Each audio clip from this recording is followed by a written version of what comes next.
get started.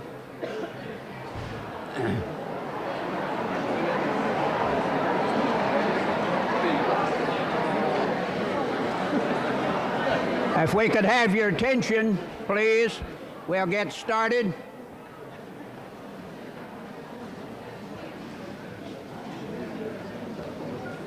If it's anything worse than trying to calm down a school child, it's a group of Presbyterians. We're glad that you're here this afternoon for this auspicious occasion, and it is just that. There are some very special people here today, and that's you. Everybody here is a very special person, and please don't ever forget that, because as we celebrate Christmas and the birth of the greatest special person of all, remember that he made each and every one of us special. I am very happy to be here this afternoon, particularly after the little experience that I had this morning. Someone called me up and said, "Don't forget Sunday." I said, "Well, I plan on being at church." They said, "No, not at church. I mean in the afternoon for the celebration." And I thought, "Oh, celebration." And they said, "Yes, you know, the honors." And I thought, "Oh, what have I done? Why are they telling me this, you know?" The only thing I could think of, you know, they might be honoring me for was that I was the winner of the Tom Cruise look-alike contest. Why are they laughing? Of course, the fact that I was the only contestant doesn't really matter. So when I arrived down here, I came in the door and I saw Don McCree standing back there. And I said, "Don, I'm here." He looked at me rather peculiar and he said, "So am I." I said, "But I'm here for the honors." He said, "So am I." I said, "They're honoring you?" He said, "No, and they're not honoring you either." I said, "Is that right? Well, what is this all about?" He said, "They're honoring stock." I said, "Stock? You mean they're going to bring a bunch of cows in here?" He said, "No, Ed stock." I said, "Couldn't happen to a finer person." So it's my pleasure to be presiding this afternoon as we honor Ed and Martha Dale Stock for their service with us. I don't know how many of you really know a lot about Ed's background, and I'm going to tell you just a little bit about it now. For the sake of time, I'll condense this.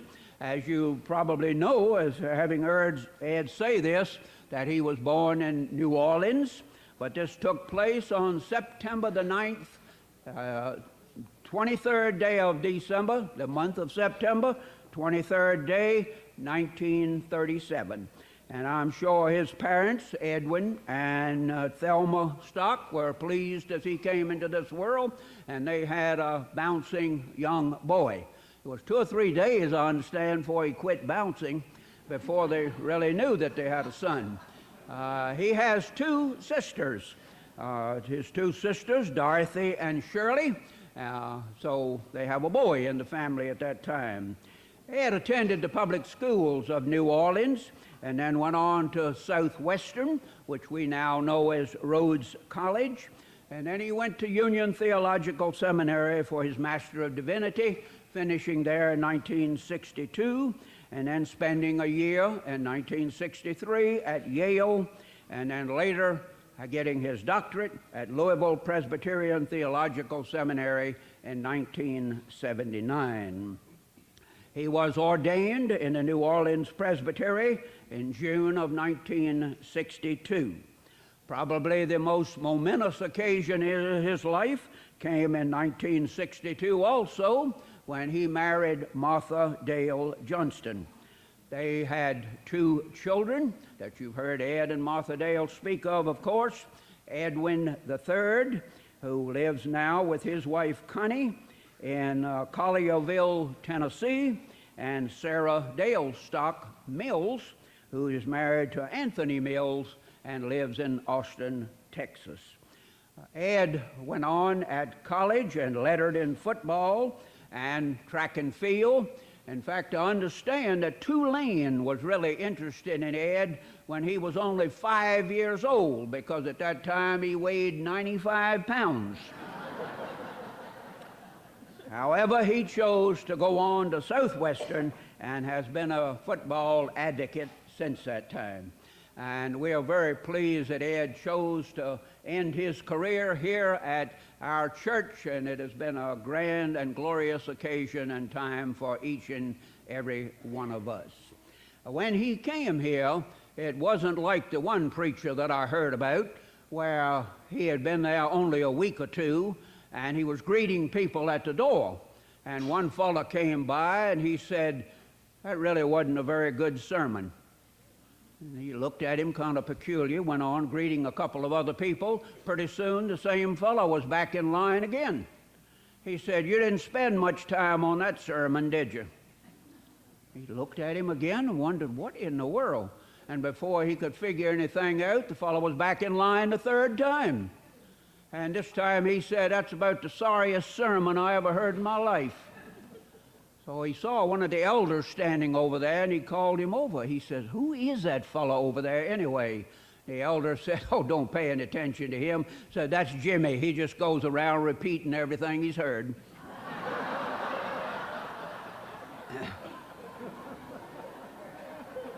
We don't think Ed experienced that when he arrived here. I have, first of all, a special proclamation I want to read to you from the city of Raleigh.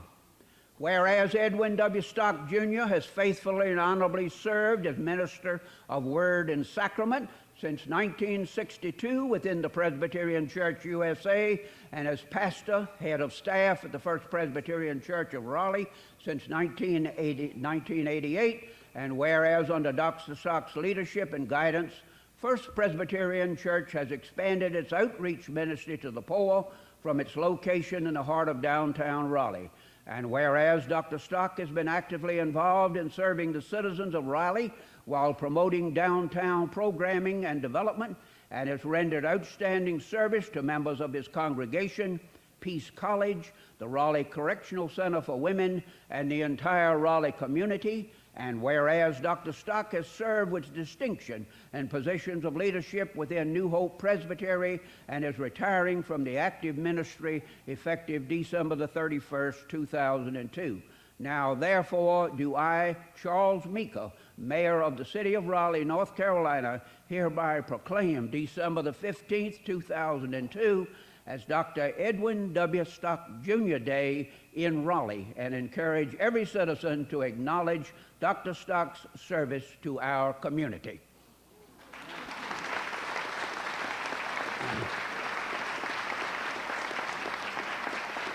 Ed, I want you to come.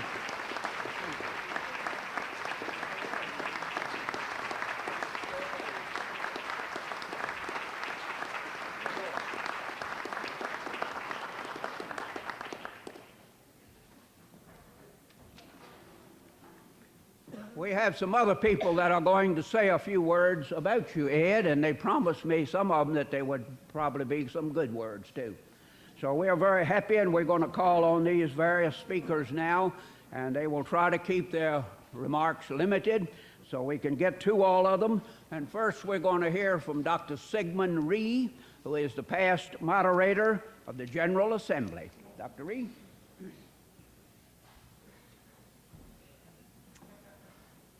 I am Sigmund Rhee, now teaching at the Union PSE, but I like to lift up Ed's wonderful global leadership as we celebrate also his achievement in the local congregations and the national scene as well.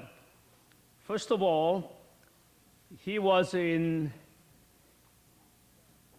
charge of the mission relationship with the church in Korea, the Sonam Church in Daegu, in Gwangju.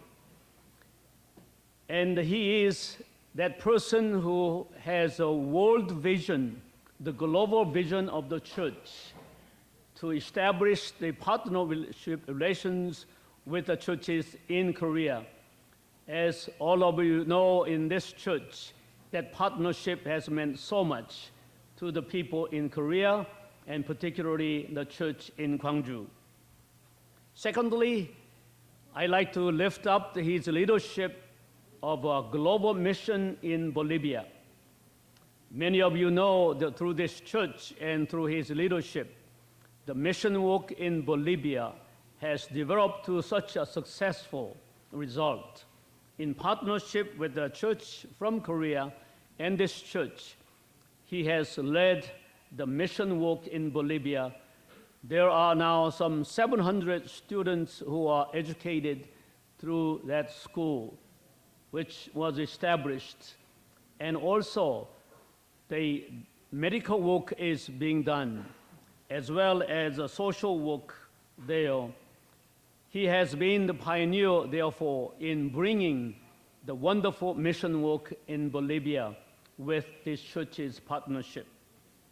Thirdly, I like to lift up his leadership for the Union PSCE, the seminary, and the President's School of Christian Education. He served as a board of trustees faithfully, and he was the president of the alumni board, and now he will be serving director of the church relations for the Union PSCE. Lastly, on behalf of the whole church, as a past moderator of the Presbyterian Church USA, we would like to say thank you to both of you for your faithful and effective ministry in this church, and indeed for the whole church of the Presbyterian Church USA. So thank you very much for your faithful work.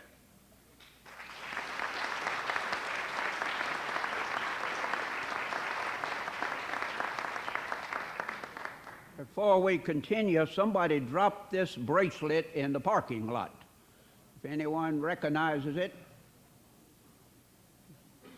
I hope none of you men are going to claim this.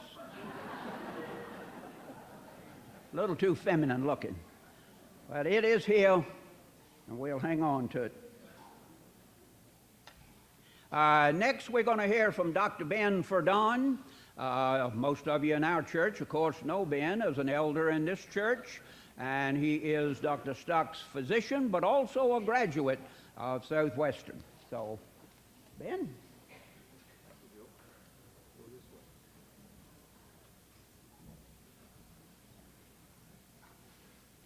I met Ed Stock when he was a 13-year-old man, or I'm sorry, 11-year-old man who had infiltrated the Presbyterian youth camp in Louisiana pretending to be a child.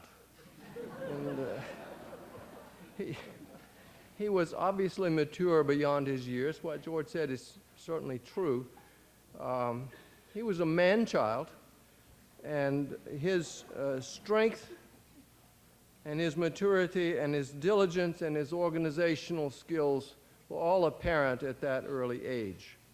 His strength was very quickly apparent when we had pillow fights, and we would all have to gang up on him because while we swung pillows, he would grab the mattress from a bunk bed and clean house. His classical piano skills held us all in awe. It was incredible. There was just ivory flying everywhere. And he would just fill the whole room. And of course, hymn singing was great fun because it was so vigorous and so enthusiastic. We were really in awe of his musical talents, and it was obvious that he had practiced enough to do a lot. And to say that we were in awe is not at all to say that it was awful. It was awesome. Don't make a mistake. It was also apparent to us that his strength was not just physical. The strength of his convictions and of his faith was apparent at that age, and he lived his life that way. We went back to that camp every summer for several years, and it was really clear to all of us that his beliefs were very strong and drove his life. We spent a year together in Southwestern, now Rhodes College, and I'm thrilled that we've had so many years together here. Ed's life has been lived to extend the church's ministry on earth. And I think many of us here have had occasion to to lean on his big shoulders and get some comfort and also some direction from his strong faith. He lived his life by John Wesley's rule: do all the good you can, by all the means you can, in all the ways you can, in all the places you can, at all the times you can, to all the people you can, as long as ever you can. Thank you, Ed.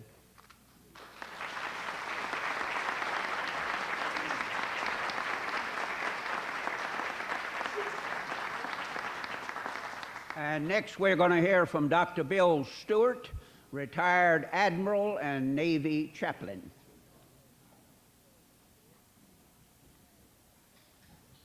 It's wonderful to see all you come out here to celebrate Ed's leaving. And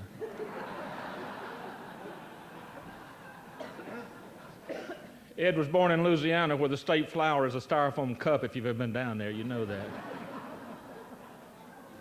He said in New Orleans, but that's not true. He was born in a little town outside New Orleans where Sandy Stewart, who was a member of this church, visited a guy, asked him what the biggest industry in town was, and he said it was a fat woman selling Avon products.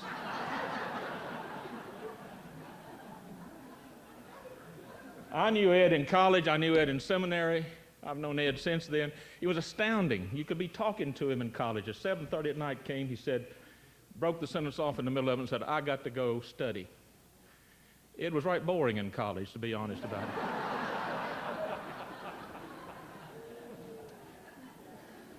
But it's wonderful. It's wonderful to see what happens to those who've been a part of your life for so long, and the service they can render, and the enthusiasm that he has had for his ministry all along, and the effectiveness of his ministry in this place and in other places. And to know that Ed always treasured having friends. And those of us who've been his friends for life know that, have always known it, the same way with Martha Dale. So congratulations to both of you on this, Ed. I just have a couple of pieces of advice which were given to me when I retired. I flunked retirement 3 times, by the way, when I retired the second time. And a woman who'd been a teacher in the local school told me, said, Bill, said, it'll take you all day to do what you used to do after work.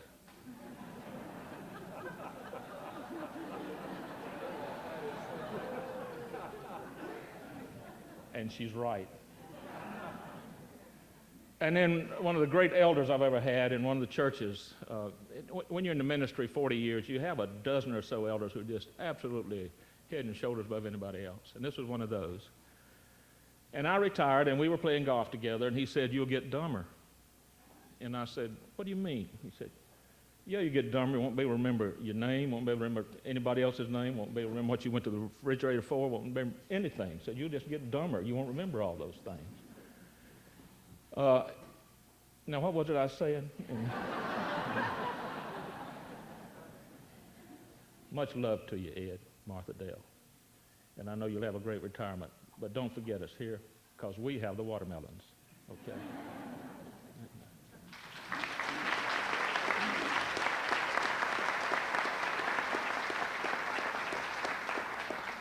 The biggest trouble I've found with retirement is you don't know when to take a break.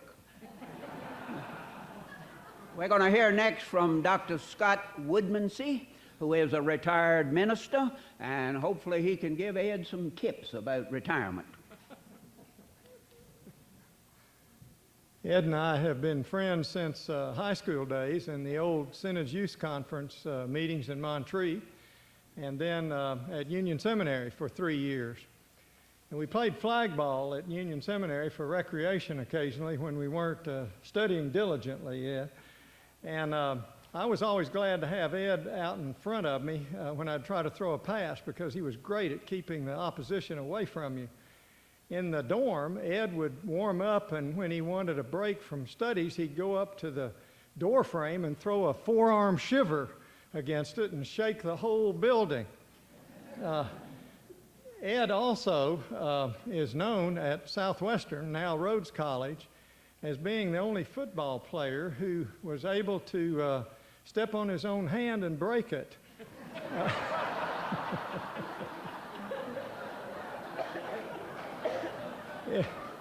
If you think about that, you have to be really quick to do that.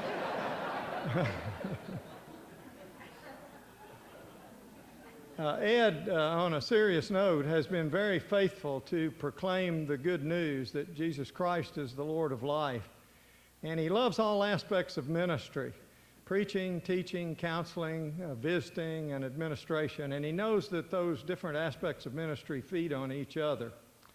Ed's also never been afraid to relate the faith to our lives today and to the issues that we face. And I know that we are all grateful for that. And we're here in this building because of your good stewardship and his leadership. And I know that you'll miss Ed. And some of us who are retired are hoping that we will see much more of Ed and Martha Dale and his family in the days to come. Ed, congratulations.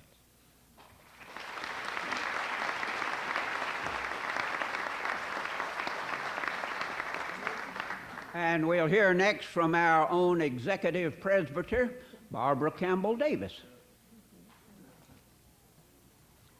On behalf of the Presbytery of New Hope, Ed, I want to thank you for your leadership. Ed has served the Presbytery of New Hope and the predecessor Presbytery Orange as moderator of the Presbytery, moderator of the Council, moderator of the Committee on Ministry, commissioner to General Assembly, moderator of the Outreach Division, and also in many other leadership areas. One of the things about Ed's leadership is that everything Ed sets out to do, he does very well. When Ed becomes the chair of something, you don't have to worry about it anymore. He's going to take care of business. The other thing that I want to thank Ed for are for the number of candidates and inquirers that have come from this church and are now in pastoral leadership. And he's done a wonderful job along with the session to shepherd both men and women into the ministry of word and sacrament and also into the field of Christian education. Lastly, I want to thank Ed and Martha Dale for being my friend. My friends because they were some of the few people that I knew when I came to New Hope Presbytery. He's been a good friend, a good advisor, and confidant over all of these years. Now I want to say one thing. He won't be at First Church, but he's still a minister member of New Hope Presbytery, and we certainly want to continue to call on him for his leadership. Thank you for the wonderful experiences that you've had here at New Hope Presbytery and the work you've done in leading this presbytery into the 21st century.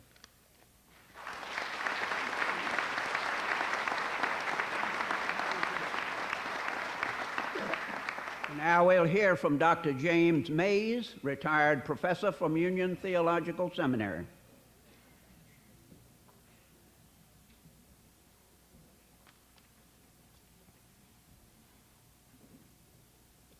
In 1959, an unusually large class of first-year students enrolled at Union Theological Seminary in Virginia. That was a long, long time ago. It almost seems like the Stone Ages, but my memory of that class is very clear. It's risky to make comparisons. I remember them, though, as one of the best and most promising classes of my 35 years of trying to be a teacher there. On the roll was the name of Edwin Whitty Stock, Jr.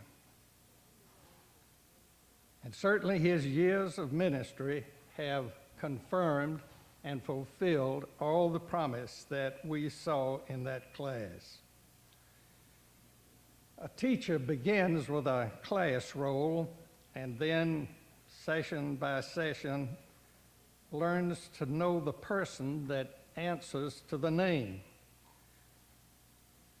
And I clearly remember that Ed's identity first emerged within the class, and his name began to take on a personality for me through his unusually precise questions about assignments and expectations.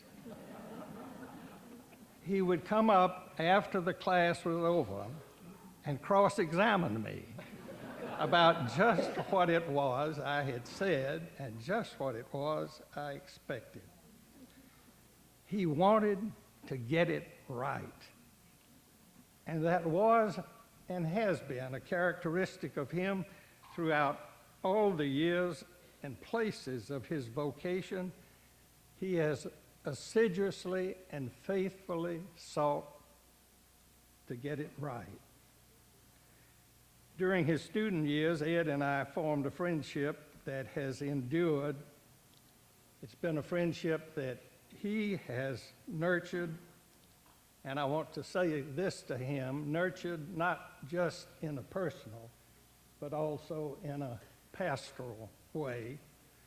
That's also something that he has gotten right, and that in a way for which I am profoundly grateful. Well done, Ed.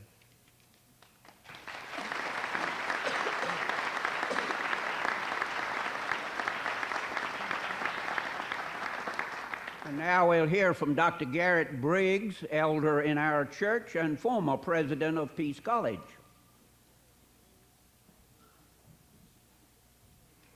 I want to caution everyone here. I'm sort of a Latter-day Saint of Ed Stocks after having heard some of the other people talk. But even this morning in a Sunday school class, I talked about the Hellenistic period regarding the birth narratives of Jesus. And one of the things that is found there is that during the Hellenistic period, when somebody accomplished great things in their lives, worthy of being written down and made part of history, they often thought up legendary childhoods. And also, they would rewrite their genealogies. And you'll notice that, well, I won't talk about the childhood, which has been described, 95 pounds at 5 years old, for Pete's sake. But the crowd here today is seated with distinguished people all claiming to be part of the stock genealogy, so be careful. I want to mention 3 things. That's all I can talk about, having been given the generous 2 minutes by Susan Davis to talk today.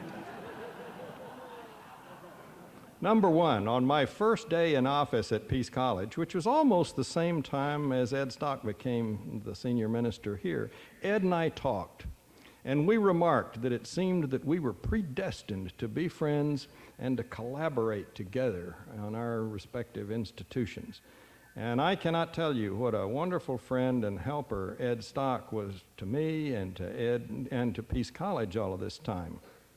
He was really wonderful, and I know that that institution will have its opportunity, as I do, to thank him for all of that. Number 2, and something that I think is truly remarkable about this church under his leadership, is he's been here for 14 years. And do you realize that during that 14 years, there have been almost that many young people that have gone into the ordained minister from this church? I think that's remarkable and commendable, both of this church and Ed Stock. And finally, I want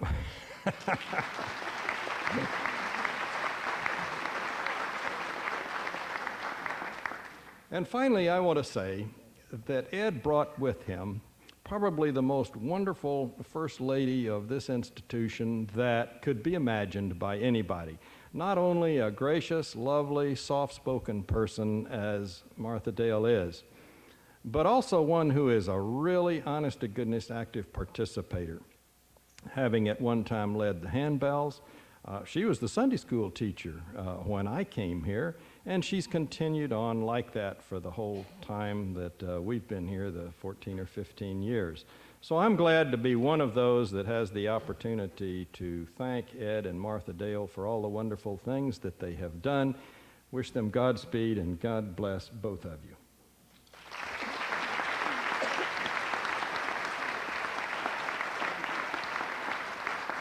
And now we'll hear from the current president of Peace College, Dr. Laura Bingham.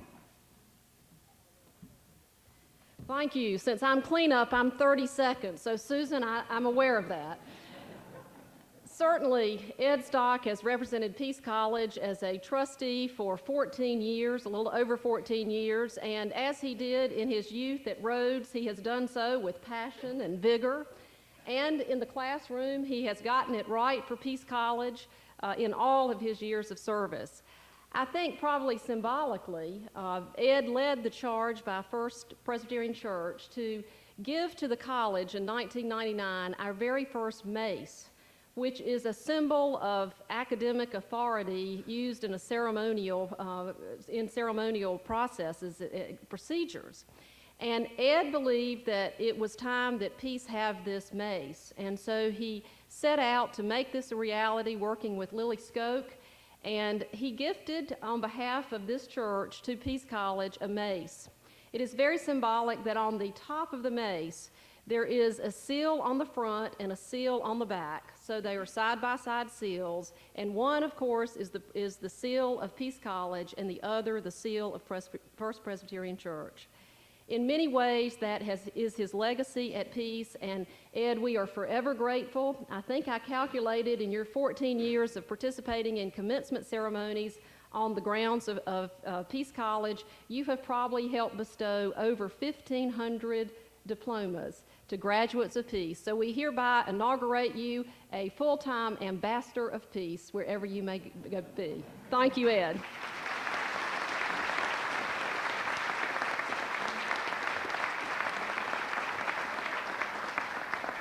And now, Jean Nichols, representing the women of the church.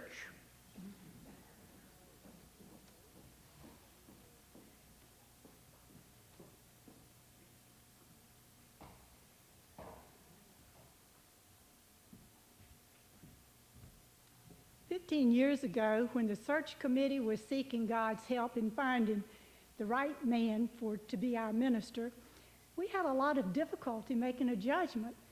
So we went back and we said, could you give us one more criteria? And God said, find the perfect wife and you'll have your man.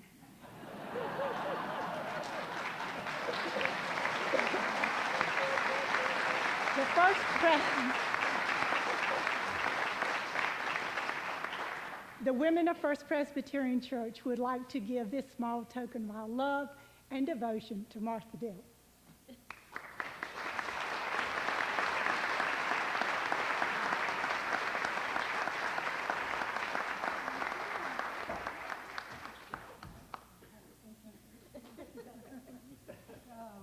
I'm certainly not a perfect wife, you all know that. It's been easy, though, being a part of this church and sharing our lives with you all. We always had, our Christmas open house for the session and for anybody who had been an officer in the church. We're doing this today instead. But I'll still have cookies next year at my house and a little fudge, too. So see you then.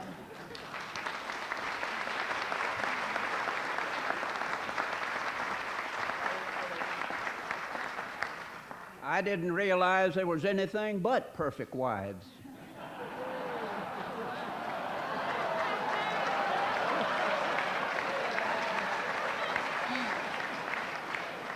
I'll cherish the moment. Now we'll hear from Nancy Ricks, representing the Board of Deacons.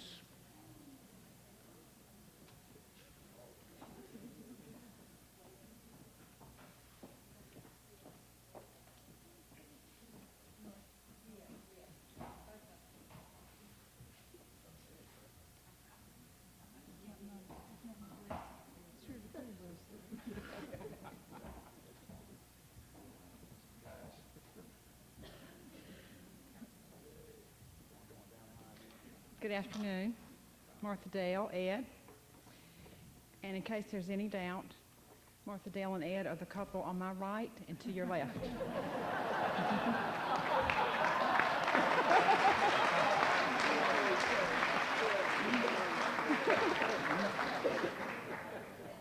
On behalf of the diaconate, it is an honor for Gordon and for me to present these gifts to you. These gifts are given with a sense of deep appreciation, utmost respect, and lasting affection for your legacy here at First Presbyterian and the larger church community. Your vision, your leadership, and your faithfulness have inspired us and will continue to do so. We will miss you. We love you. God bless you.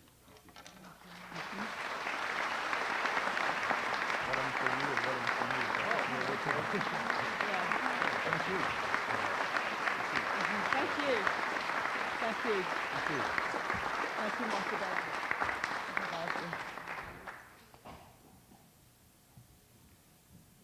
Martha Dale said a word, so I'll say a word of thanks. It's gone too quickly, but life is, they say, fleeting, but you are to taste it every moment of the way, so I've tasted it, and I look forward to tasting it even more in the days and months and years to come. Thank you.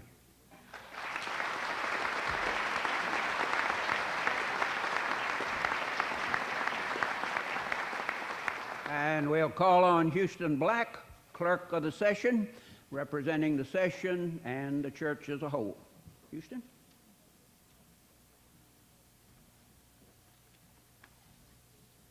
I had no idea when I came up here I was going to be sharing the podium back with Laura over here. She and I grew up in the same hometown. Her father is older than I am, and of course we left Kings Mountain a long time ago. Laura, it's nice to be here. It's been a great pleasure for me to serve on the session with Ed Stock. And all the things I've heard about him here this afternoon convinced me that what I'm going to say at this particular moment is not Ed Stock. Listen carefully. There was a very cautious man who never romped or played. He never laughed, never drank, never kissed a maid. And when he passed away, his insurance was denied. Well, since he never lived, they claimed he never died. That's not Ed.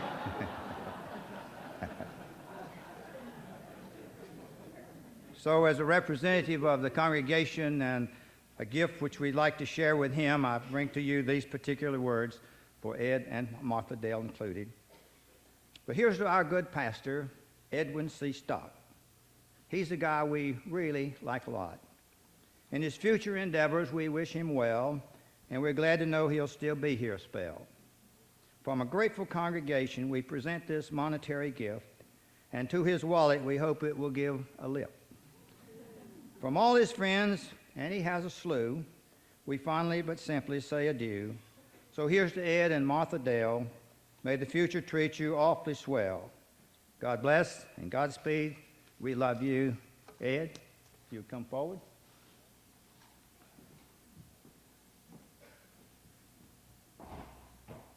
The 95-pound weakling, and I hope he's able to open this, okay? Open now? Either way, whatever, it's fine. Okay. Well.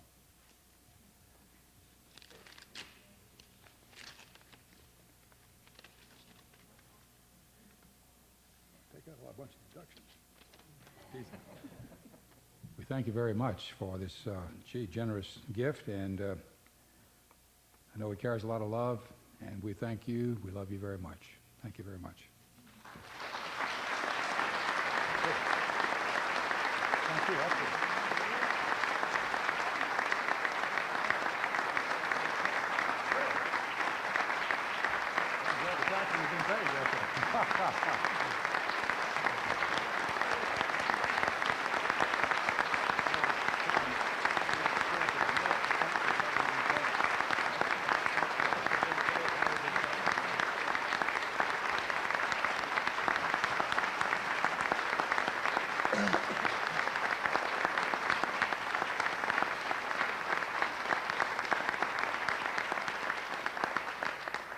We're told that that check is net. The taxes have already been paid.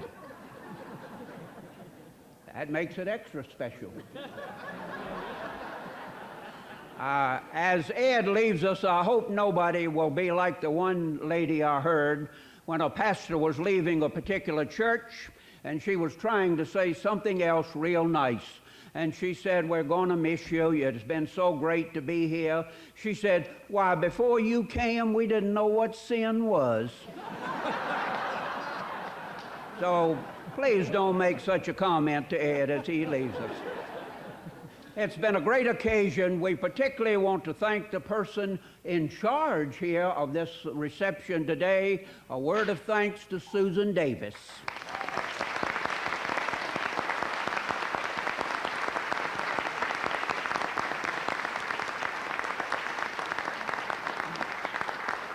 You may not have seen her, but an old friend of ours is with us a long time that catered our food, and I think she's still in the kitchen, Joyce McFarland. We want to thank her also.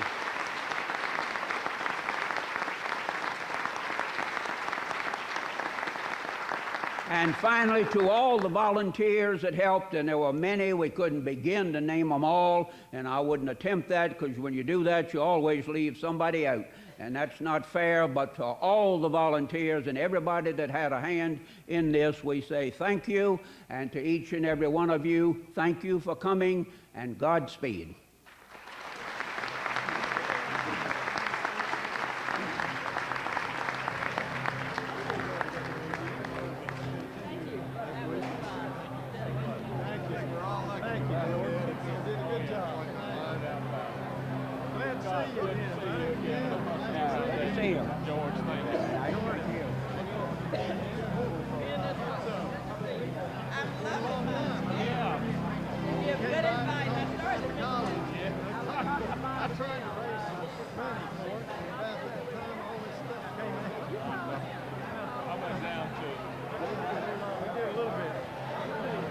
Hey, Don McCrae, how you doing?